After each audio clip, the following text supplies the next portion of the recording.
ऐ मेरी ज़मीं अफसोस नहीं जो तेरे लिए सौ दर्द सहे।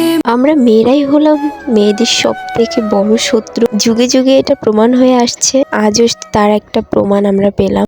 গুড মর্নিং সবাইকে। তোমরা সবাই কেমন আছো? আমার চোখ মুখ দেখে বুঝতে পারতেছো যে আমি আসলে ঘুমাই না প্রায় 2টো রাতের মতো। বন্ধ করলেই শুধু এই ছবিটা, ঘুমাতে পারতেছি না, মনের ভিতরে এক অশান্তি বিরাজ করতেছে। তো আশা করি তোমাদেরও একই অবস্থা। মানে সব কিছুর দিক থেকে না কেমন যেন একটা হচ্ছে, তাই না?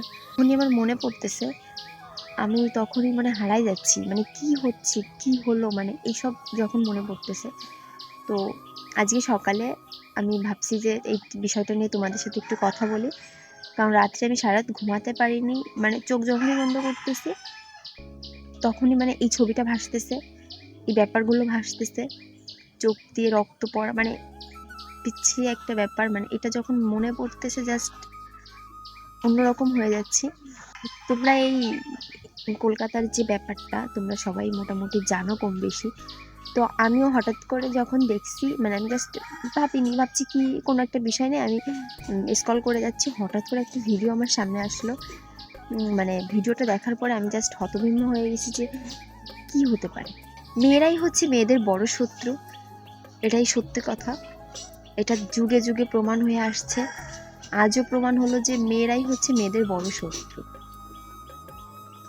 মানে জাস্ট একটু ভাবো, যখন ওই মেয়েটার হাতটা ওর একটা ফিমেল কলিগ ধরেছিল, তখন ওর মানে ভিতর থেকে কি আসতেছিল যে তুইও তো একটা মেয়ে। মানে ঘুমাইছি প্রায় হচ্ছে 4টা নাগাদ, 5টা নাগাদ। তো সকালে খাবো এখন। তো ভাবতেছি চলো তোমাদের সাথে বিষয়টা শেয়ার করি। এই যে লুচি খাচ্ছি। আমি এই ব্যাপারটা নিয়ে ডিটেলসে কোনো কথা বলতে যাচ্ছি না, তার কারণ তোমরা ইউটিউবে অনেক ভিডিও পেয়ে যাবা যেখানে এই ব্যাপারটা নিয়ে কথা বলা আছে, সেগুলো দেখতে পারো। কারণ এইসব ব্যাপার নিয়ে আসলে একটা মেয়ে হয়ে এভাবে কথা বলা মানে নিজের কাছেও খারাপ লাগে। তো তোমরা চাইলে ইউটিউবে দেখতে পারো এই ব্যাপারটা, যারা এখনো জানো না। তো এটাই। তবে একটা কথা, যে মৌমিতাকে কিভাবে আমরা বিদায় জানাবো এই ভাষাই আমাদের কাছে নেই। তো ওর মাধ্যমে হয়তো বা কিছু হিংস্র প্রাণী এখন থেকে তাদের অকাজ কুকাজকে একটু একটু হলেও দূরে রাখবে এর মাধ্যমে। তো এর বিচার আমরা অবশ্যই চাই। কলকাতার মানে পুরো শহর জুড়ে একটা ওর বিচারের একটা চলতেছে, ধর্মঘট চলতেছে। তো এই জিনিসটা অনেক ভালো। তো আমরাও চাই। আমরা যখন ছাত্র আন্দোলনে ছিলাম তখন কিন্তু ইন্ডিয়ার ছাত্ররা আমাদের প্রচুর পরিমাণ সাপোর্ট করছে। তো আমাদেরও উচিত এই বিষয়টা নিয়ে মুখ খোলা, এই বিষয়টার উপরে জোরদার করে আমাদেরও বেরোনো উচিত আমি মনে করি। তো তোমার মতামতটা অবশ্যই কমেন্টে জানাও।